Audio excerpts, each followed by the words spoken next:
We are wrapping up Suicide Prevention and Awareness Month, and September will be over in a day or two. Tomorrow, September 30th, and it'll be over in a day or two. However, awareness and prevention don't stop. And we're going to get into our topic for today in just one moment.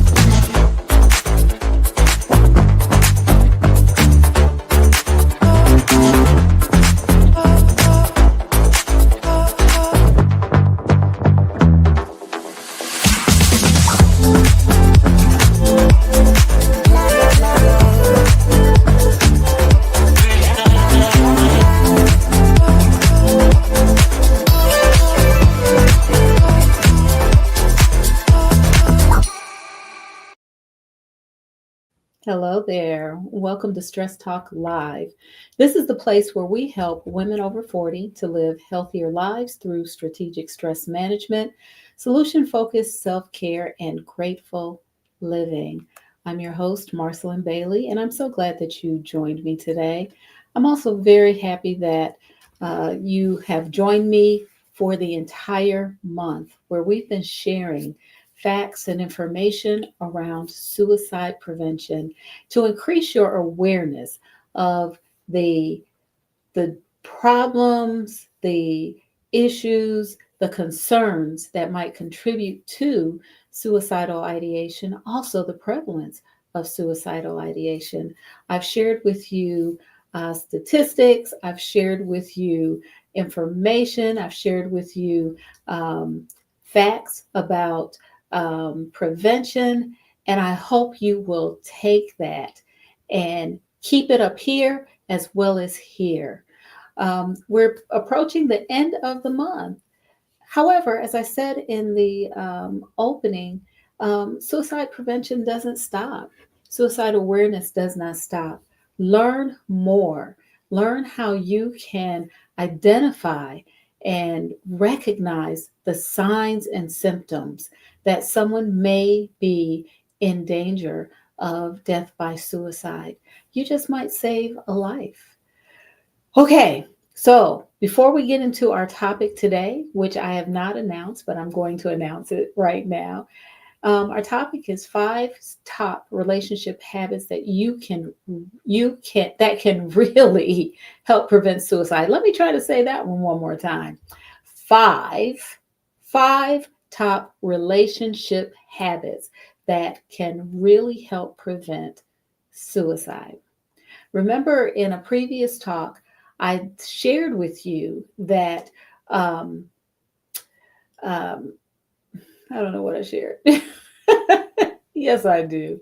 I shared with you that when you're close to someone, your relationship can actually deter them from death by suicide. We know that people have said, I didn't do it because I have children. I didn't do it because of my spouse. I didn't do it because of my family. I didn't do it because I'm connected to people in my community. So we know that having a strong and healthy relationship is a deterrent.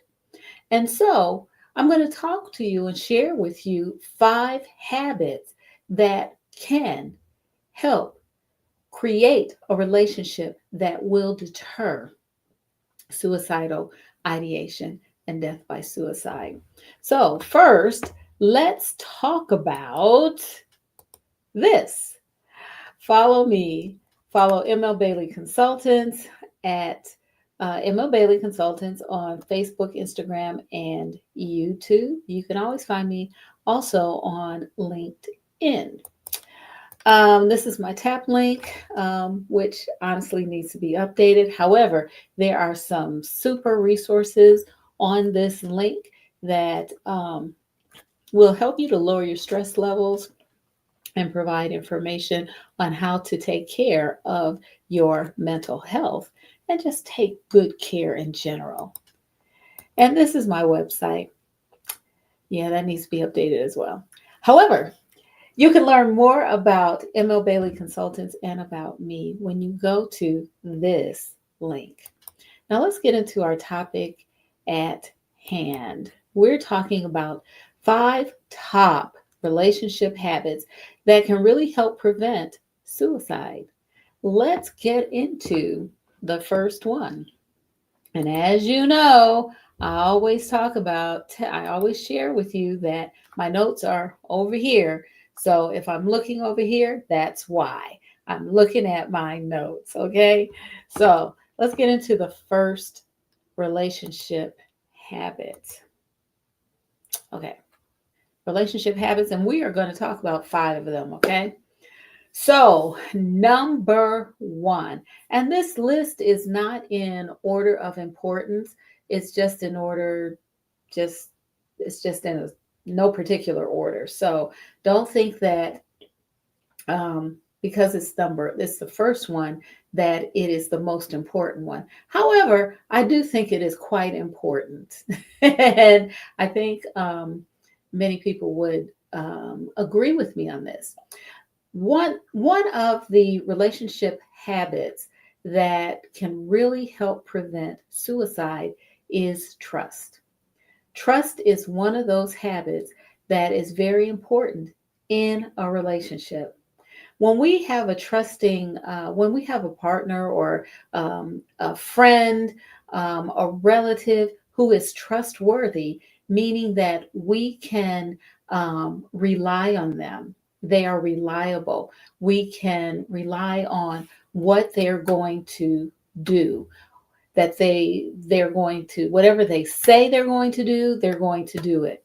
Whatever they say is, that's the way it is.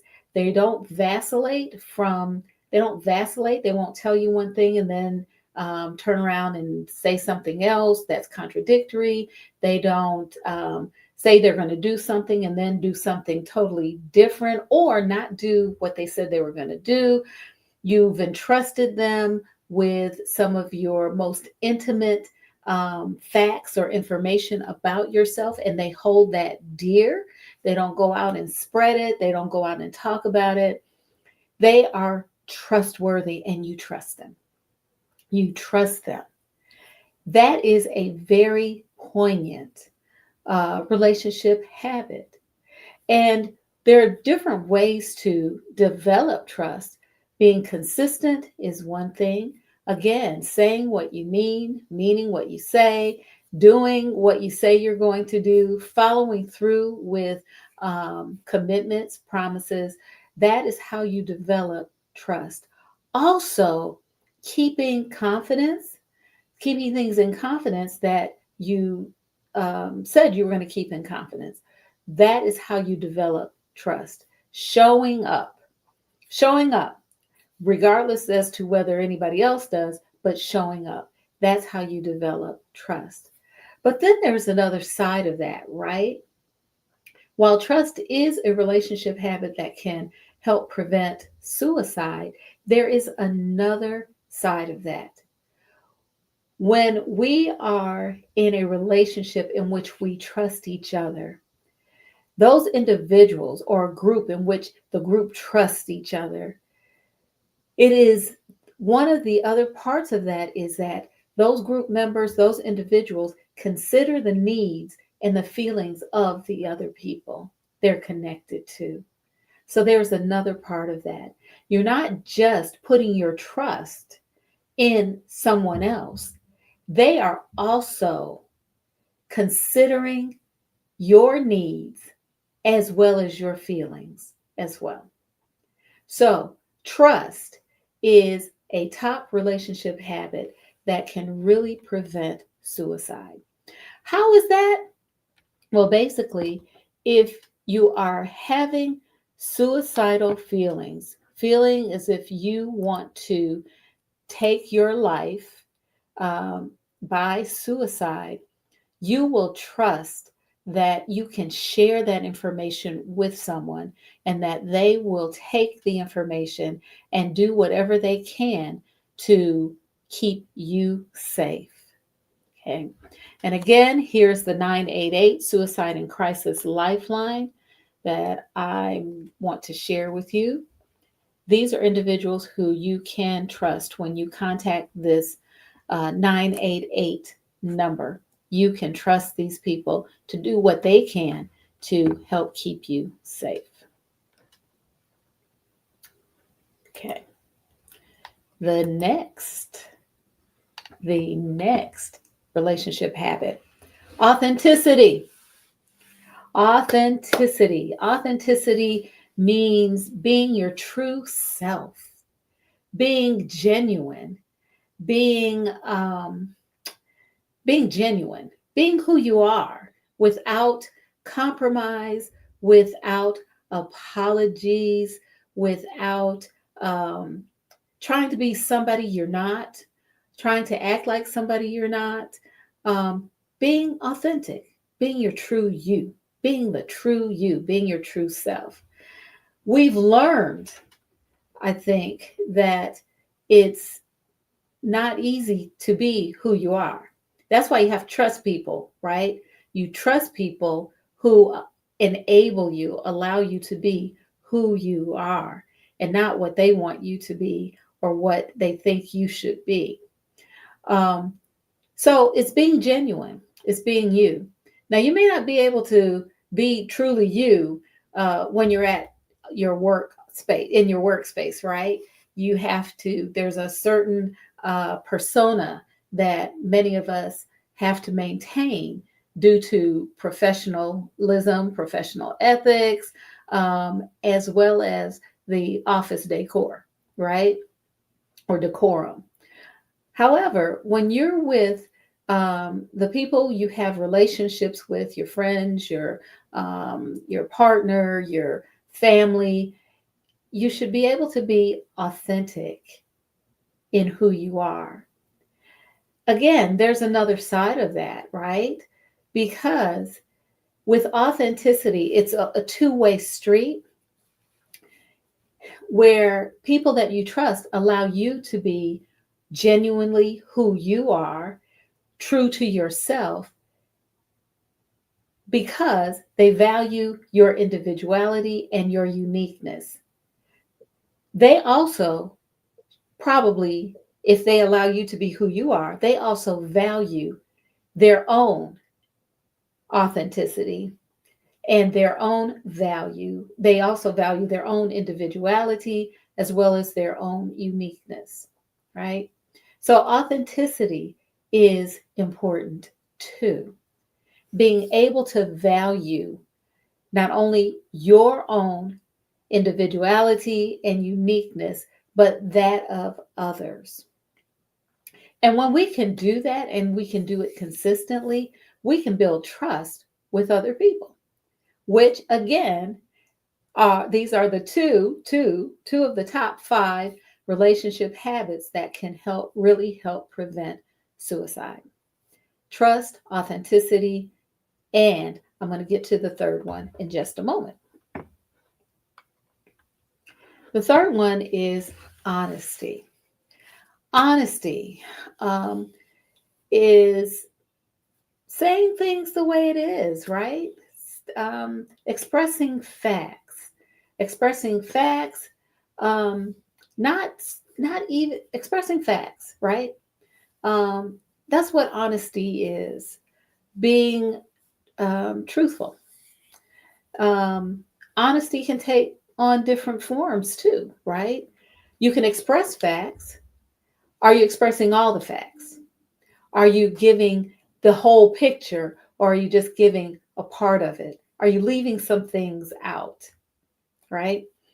Um, is it truth as you see it as opposed to factual information? Truth as you see it is what? An opinion, right? Unless there's to um, facts to prove it. So being honest takes on a whole different um, viewpoint when we're talking about building a relationship.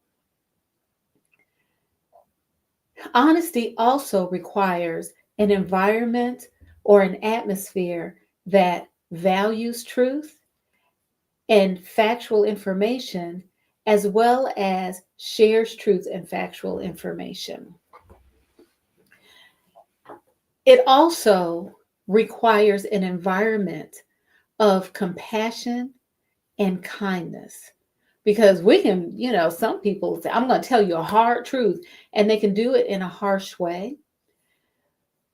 And so we want to make sure that in order to build relationships that really prevent suicide, we want to also be honest, facilitate honest communication, factual communication, comprehensive factual communication that is um, that is salted, seasoned with compassion and kindness.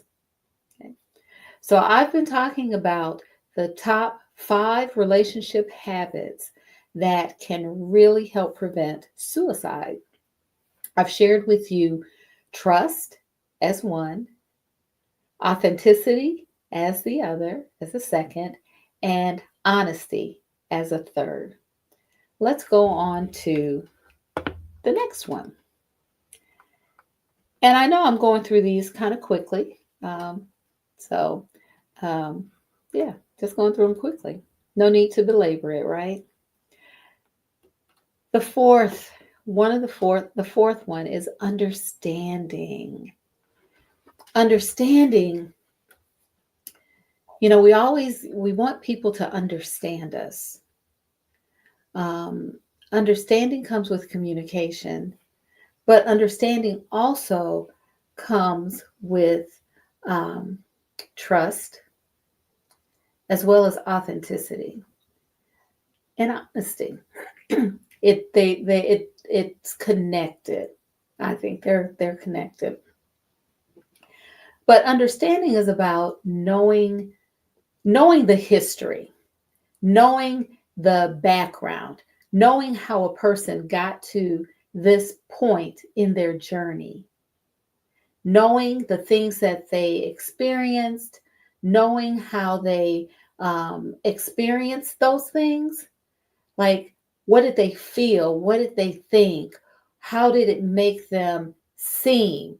What was the result of all of that thinking and feeling? What did their behavior end up being? Right? Understanding is knowing all of that, knowing what happened in the past that brought them to this point, and as well as having an understanding of the context in which it occurred, what was going on in their lives. And again, how did they feel about it? What did they think about it? What did they do as a result of it? And how have they carried it up until this point? That's what understanding is. It's not just having the information, but it's taking that information in looking at that information in a comprehensive fashion, and then striving or seeking to understand, not just having it, but seeking to understand,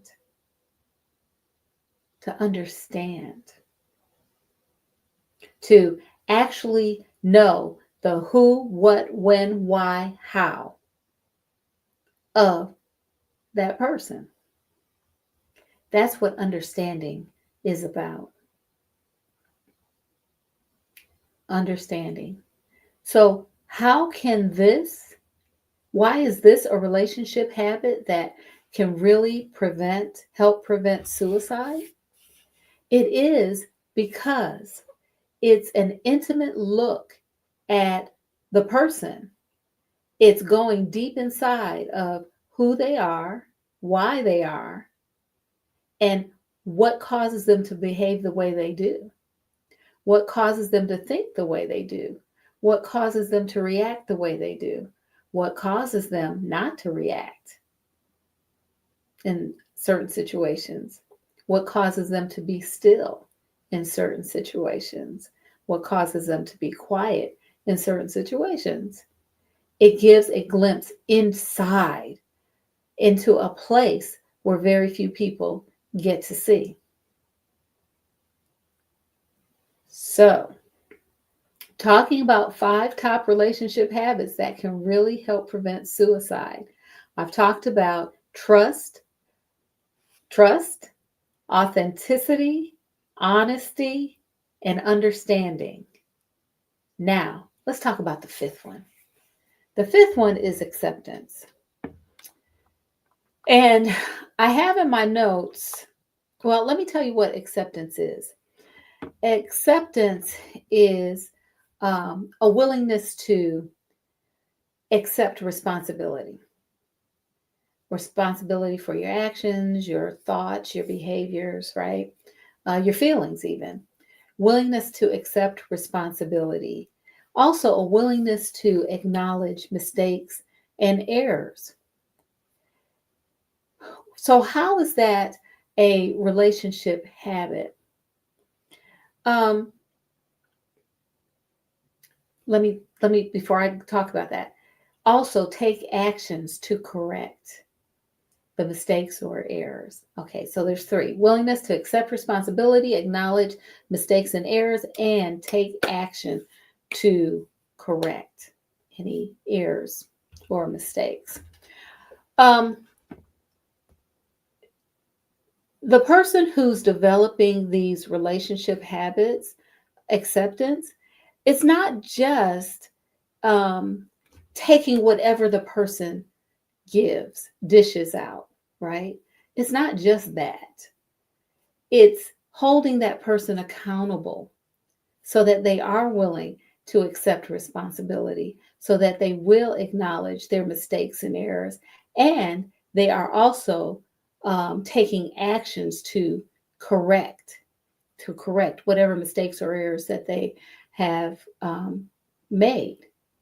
Now, you can't hold somebody accountable if you don't hold yourself accountable. You really can't. You can try, but doesn't it doesn't work, because unless you hold yourself accountable, you can't hold anybody else accountable for their stuff. And sometimes that part is what causes friction when people are trying to hold others accountable for what they feel is an error or a mistake or incorrect actions or an unwillingness to accept responsibility or even to acknowledge mistakes or errors. But then they haven't done that. They haven't held themselves accountable either. They've chosen to overlook their stuff. And they want you to do so as well. So, acceptance is more than just accepting what somebody dishes out. Acceptance, again, is looking at the whole picture.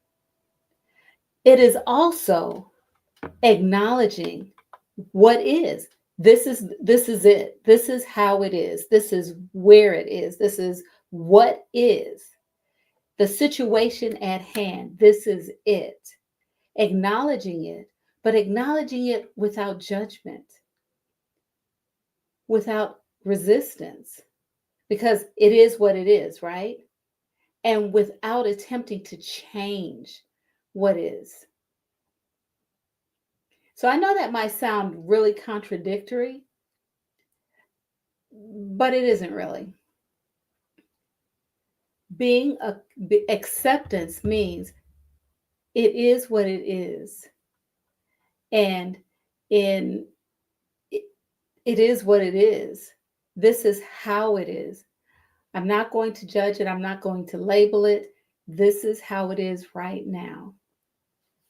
With accountability, we allow the situation to evolve because the person has accepted responsibility, has acknowledged their mistakes or their errors, and they are taking actions to correct it.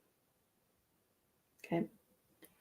So I have just talked about five top relationship habits that can really help prevent suicide: trust, authenticity, honesty, understanding, and acceptance. I'm going to leave you with a question. And that question is, how do you practice these habits? When do you practice these habits? How often do you practice these habits? Where do you practice these habits? And with whom? Because by practicing these habits, you can strengthen your relationship, and also you can also help prevent someone from making a decision to die by suicide. So, I have just talked about the 5 top relationship habits that can really prevent suicide. I've shared with you those five under relationship habits, and they are again trust, authenticity, honesty, understanding, and acceptance. Acceptance. And I left you with a question that I'm going to ask again. How do you practice these habits? When do you practice them? How often? Where do you practice them? And with whom? I'm so glad that you joined me today. I look forward to seeing you again next time as we move forward with Stress Talk for who? Let me get this off. With with Stress Talk Live. I'm Marcyline Bailey. That's all for now. Take good care.